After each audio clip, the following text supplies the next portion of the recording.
ప్రపంచ సినీ ఇండస్ట్రీలో అత్యంత ప్రతిష్టాత్మకమైన అవార్డులుగా గుర్తింపు పొందిన ఆస్కార్ అవార్డులు మరోసారి సినీ ప్రపంచాన్ని ఉత్సాహంలో ముంచెత్తాయి.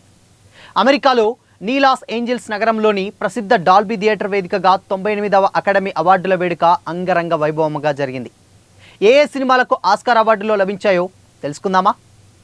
Have a look.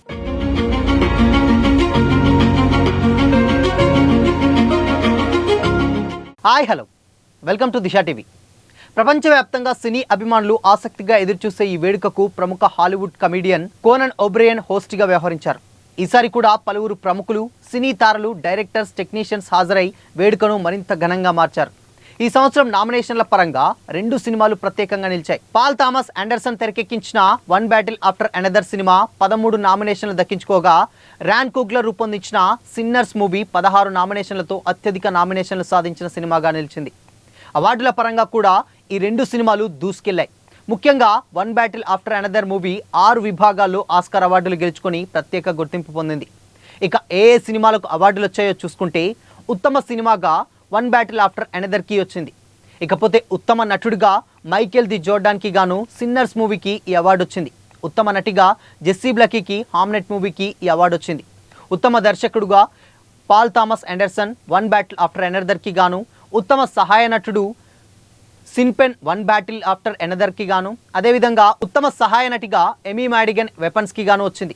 ఉత్తమ కాస్ట్యూమ్ డిజైనర్ ఫ్రాంకెన్ స్టెయిన్, అదేవిధంగా ఉత్తమ మేకప్ అండ్ హెయిర్ స్టైలిస్ట్గా ఫ్రాంకెన్ స్టెయిన్, అదేవిధంగా ఉత్తమ విజువల్ ఎఫెక్ట్గా అవతార్ ఫైర్ అండ్ డేష్గా వచ్చింది.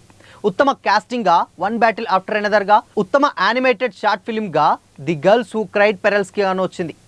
ఉత్తమ లైవ్ యాక్షన్ షార్ట్ ఫిల్మ్గా the singers, two people exchange saliva, అదేవిధంగా ఉత్తమ ఎడిటింగ్గా వన్ బ్యాటిల్ ఆఫ్టర్ అనదర్గా, అదేవిధంగా ఉత్తమ సినిమాటోగ్రఫీగా సిన్నర్స్, ఉత్తమ ఒరిజినల్ స్క్రీన్ ప్లేగా సిన్నర్స్, అదేవిధంగా ఉత్తమ డాక్యుమెంటరీ ఫీచర్ ఫిల్మ్గా మిస్టర్ నోబడీ అగెనెస్ట్ పుతిన్, అదేవిధంగా ఉత్తమ డాక్యుమెంటరీ షార్ట్ ఫిల్మ్గా ఆల్ ది ఎంప్టీ రూమ్స్, అదేవిధంగా ఉత్తమ ఒరిజినల్ స్కోర్గా సిన్నర్స్, అదేవిధంగా ఉత్తమ ప్రొడక్షన్ డిజైనర్గా ఫ్రాంకెన్ స్టెయిన్, అదేవిధంగా ఉత్తమ సౌండ్గా F1కి గాను ఈ అవార్డు వచ్చింది.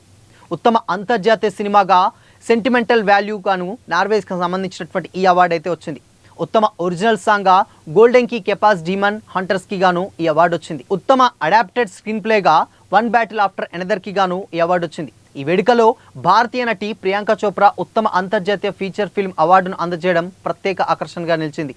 ప్రపంచవ్యాప్తంగా సినీ పరిశ్రమలో పనిచేస్తున్నటువంటి యాక్టర్స్, అదేవిధంగా డైరెక్టర్స్, టెక్నీషియన్స్ ఈ ఈవెంట్కి అందరూ కూడా అటెండ్ అయ్యి ఈ ఉత్సవాన్ని అంగరంగ వైభవంగా చేశారని కూడా చాలామంది అయితే కామెంట్ చేస్తున్నారు. మొత్తంగా వచ్చినటువంటి ఒకే సినిమాకు 6 విభాగాల్లో అవార్డు రావడం, ఆ సినిమాకు సంబంధించినటువంటి టెక్నీషియన్స్ కానీ అండ్ దాని తర్వాత డైరెక్టర్స్ అందరూ కూడా ఫుల్ హ్యాపీలో సోషల్ మీడియాలో వాళ్ళ పిక్స్ని కూడా సోషల్ మీడియాలో వైరల్ అవుతున్నాయి కూడా మనం చూస్తున్నాం. మొత్తంగా ప్రియాంక చోప్రా ఒక అవార్డు ఇవ్వడం, ఆ అవార్డు ప్రత్యేకంగా నిలవడం, అది కూడా ఆస్కార్ లెవెల్లో, అంటే ప్రపంచవ్యాప్తంగా ఉన్నటువంటి సినిమా ఇండస్ట్రీకి చెందినటువంటి ప్రతి ఒక్క యాక్టర్స్ కానీ లేకపోతే టెక్నీషియన్స్ కానీ అందరూ కూడా ఆ ఈవెంట్కి అటెండ్ అవ్వడం అండ్ అక్కడ ప్రియాంక చోప్రా చేతుల మీదుగా ఒక అవార్డు ఇప్పించడం నిజంగా అది ఇండియన్ సినిమా ఇండస్ట్రీకి ఒక గర్వకారణం అని కూడా చాలామంది అయితే కామెంట్ చేస్తున్నారు. సో ఇప్పటి వరకు కూడా అంటే తెలుగు నుంచి వెళ్ళి మేబీ సౌత్ నుంచి వెళ్ళి ఎంతో కొంత ఎక్స్పెక్ట్ చేస్తారు, బట్ కాకపోతే సౌత్ నుంచి వెళ్ళి కాకుండా అట్లీస్ట్ తెలుగు లాస్ట్ టైం అంటే గతంలో ఒకసారి ఆర్ఆర్ఆర్కి వచ్చిన తర్వాత ఈసారి అయినా ఏమైనా వచ్చేటువంటి ఛాన్సెస్ ఉన్నాయంటే డెఫినెట్గా నో అనే చెప్పాలి. ఇకపోతే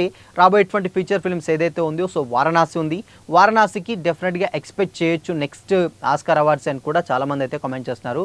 డెఫినెట్గా లాస్ట్ టైం ఏదైతే ఇప్పుడు కనుక ఆస్కార్ అవార్డ్స్లో కొత్తగా ఇప్పుడు యాక్షన్కి సంబంధించినటువంటి ఒక అవార్డును కూడా చేర్చడం జరిగింది కాబట్టి ఆ మోడ్లో జక్కన్ ఇప్పుడు ఫైట్ సీక్వెన్సెస్ కూడా కంప్లీట్గా దాదాపు ఒక 100 కోట్ల బడ్జెట్ తోటి ఒక ఫైట్ సీక్వెన్సెస్ పెడుతున్నారు. సో ఆ ఫైట్ సీక్వెన్సెస్ అన్నింటిలో కూడా ఏదో ఒక సీక్వెన్స్కి డెఫినెట్గా ఆస్కార్ నెక్స్ట్ అవార్డులలో డెఫినెట్గా వారణాసి ఉంటుంది అని కూడా చాలామంది అయితే కామెంట్ చేస్తున్నారు. సో చూడాలి మరి నెక్స్ట్ వచ్చేటువంటి అవార్డ్స్కి. ఇప్పుడు మన దగ్గర రాబోయేటువంటి ఫిల్మ్స్ చాలానే ఉన్నాయి. సో చాలా రకాలైనటువంటి సినిమాలు ఇప్పుడు రిలీజ్కి అయితే రెడీగా ఉన్నాయి కాబట్టి ఇప్పుడు కుదరదు. కాబట్టి నెక్స్ట్ వచ్చేటువంటి సినిమాలలో మేజర్గా ఏదో ఒక సినిమాకి డెఫినెట్గా ఆస్కార్ వస్తుందని కూడా చాలామంది సౌత్ ఆడియన్స్ అయితే కోరుకుంటున్నారు. సో మరి నెక్స్ట్ వచ్చేటువంటి మూవీస్లలో ఏ సినిమాకి ఆస్కార్ వస్తుందని మీరు అనుకుంటున్నారు? మీ ఒపీనియన్ని కామెంట్ చేసి చెప్పండి.